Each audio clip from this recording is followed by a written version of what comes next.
Okay, in this episode of Inside Rugby with Mark, you and I are going to review the All Blacks team that's been announced by Scott Robertson and his selectors to play against France this weekend in Wellington in New Zealand. So let's get into the video right now.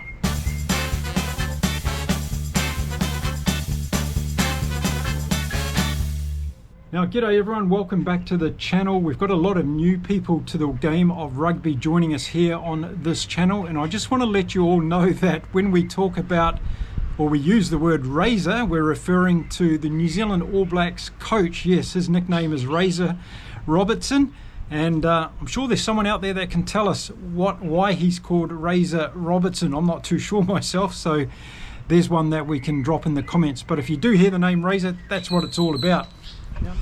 So a shout out also to all the supporters of the World Rugby Under-20 Championships that's taking place in Italy at the moment. There's been some very good rugby. We're down to the semi-final stage right now, and we've got the New Zealanders, the South Africans and the French in there. It's going to be a mighty competition. I watched the Ireland-New Zealand game yesterday.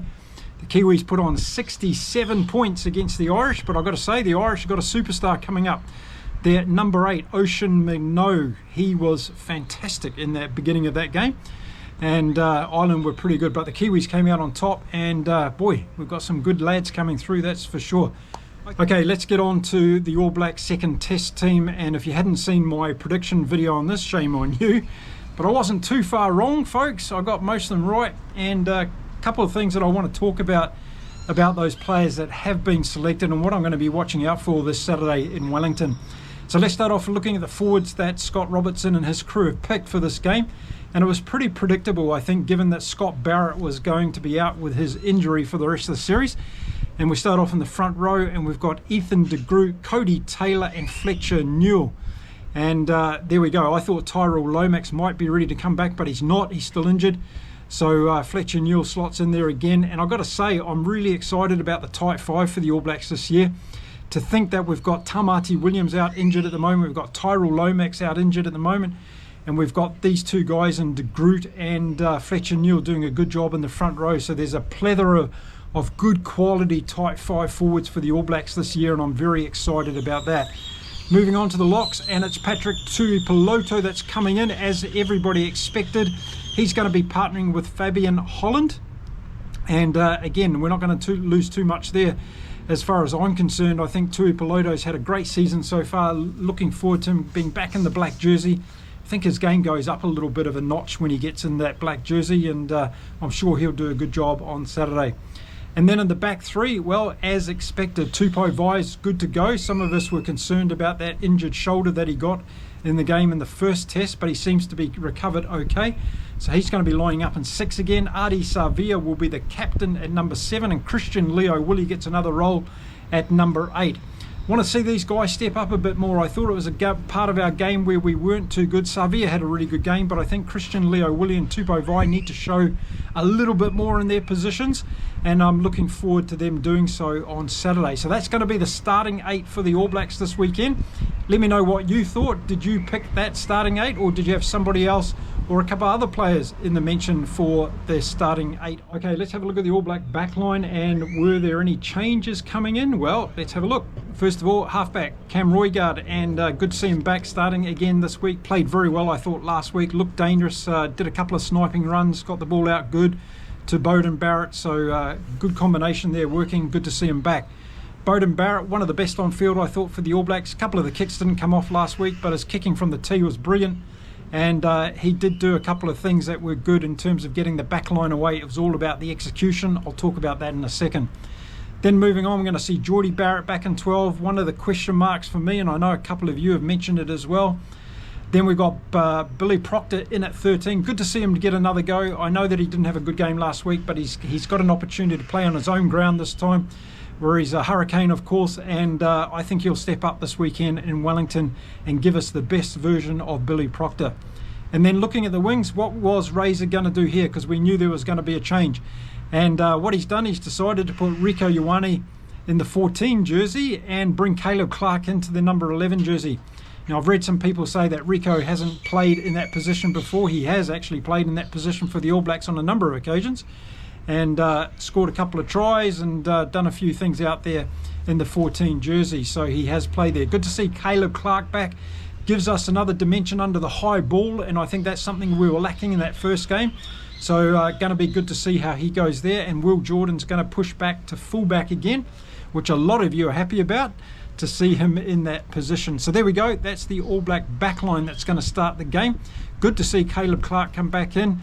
I've still got question marks over that right wing. Rieko Ioane, I don't think's the guy. Well, I know that he's not the guy heading towards 2027 in the Rugby World Cup in Australia. I'd like to see some changes there. And I'm still not settled on 12 and 13 as being world class to take on the best teams in the world. So let's see how they go this weekend. Let me know what you think of that backline, and whether or not it would have been the one that you started, or would you make some changes? If you would, let me know where those changes would be. Okay, let's have a look at the bench now, and not too many changes here because they went okay in the first test, and I think Razor wants to give them another opportunity. So if we have a look at the forwards coming off the bench, we're going to see Takiaho, we're going to see Ollie Norris, and we're going to see Tossi come in. And I think they did okay in the first test without being brilliant and real game changers. So let's see whether they can step up this weekend. And then we're going to see Samapeni Finau, and we're going to see Duplessis Karefi again. Again, two players that came on, did okay, but weren't game changers. So we're looking for those game changers that can come on and really make a difference. These guys are getting another opportunity. I think that's a solid approach from Razor in this week's game. So on the back line coming off the bench, we're going to see Cortez Ratama covering for halfback. We're going to see Damien McKenzie as the utility back. And the final player we're going to see coming in, which a lot of people like me are excited about, Tavatavana Awai is coming in for the All Blacks for his debut.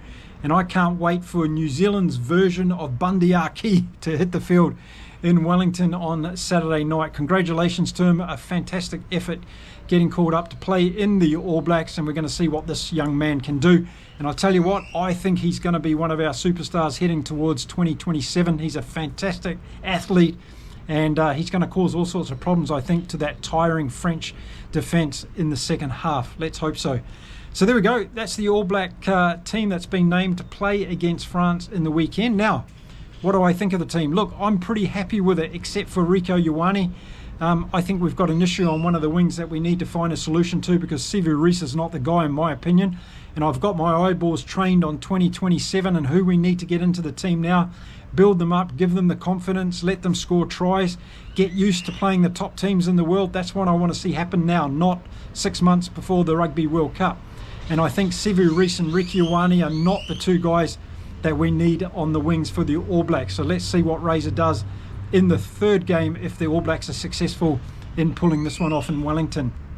For the rest of it, I'm happy with the forwards. I just think those guys coming in off the bench, they need to step up and show us what they've got. We want to see impact off the bench in the last quarter of the game, and these guys have been given an opportunity to do that. Let's hope there's no early injuries for the All Blacks, or for the French for that matter, and make sure that we don't get the substitutes coming on in the first 60 seconds of the game. It takes a little bit away from the impact of the bench. So let's hope Damien McKenzie gets to at least sit on the bench for a while in Wellington until he comes on to try and make a difference for the All Blacks. For the rest of the team, I'm happy. Patrick Tuilapiloto is in there. I think it's good Fletcher Newell's getting an opportunity to start a couple of games for the All Blacks. It's going to add to his experience and confidence as well when he does go back to come off the bench. So I think that's a good move. And I want to see the back three for the All Black forwards go to another level in this game. Tupou Vai, Adi Savia and Christian Leo Willie. We really need to see something out of them. But for the back line, they need to hit the execution points in this game. That's what was missing in the first game. People called it rustiness, lack of combinations, all that sort of stuff. They need to be on point, and everybody said, oh, they could have scored an extra 3 or 4 tries. Well, let's see them do that. There's a difference between saying they could have, would have and should have. I want to see that execution on point this weekend. Now, let's not forget about the French in this game, because everybody says, well, the All Blacks will be much better because of that first run in Dunedin. Well, I tell you what, this French team will also be better because of that run in Dunedin last week, and expect them to come in highly motivated by only going down to the All Blacks by 4 points in Dunedin. They'll get a lot of motivation out of that particular game, and I'm sure Fabien Gaultier is going to do a very good debrief of them and look at the points where they can attack this All Black team. So I don't expect this French team to be any worse than they were in Dunedin. In fact, I expect them to be better.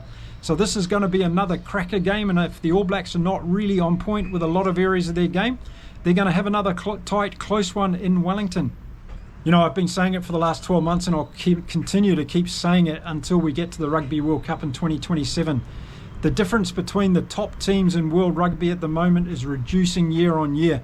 And that's because teams are getting seeing what the best teams like South Africa and New Zealand have been doing, and they're building that depth into their game. If you look across the scores, even in the last Rugby World Cup, we'll see how close those semi-final games were. I'm expecting 2027 to be no different, and I'm expecting to see different nations involved in the tight battles as well. Any of the top teams can give the others a fright on any given day, in my opinion.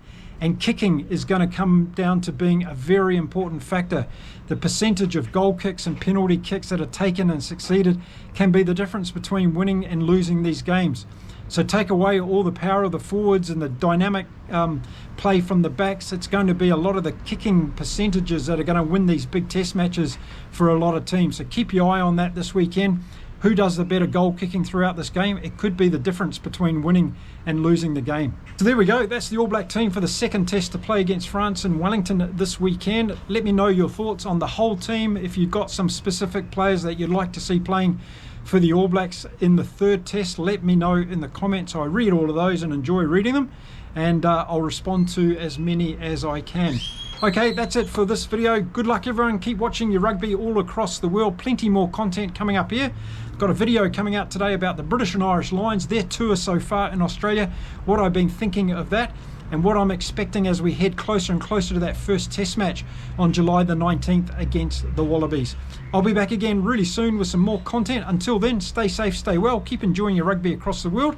It's time to say adios from beautiful Cancun in Mexico. Bye for now.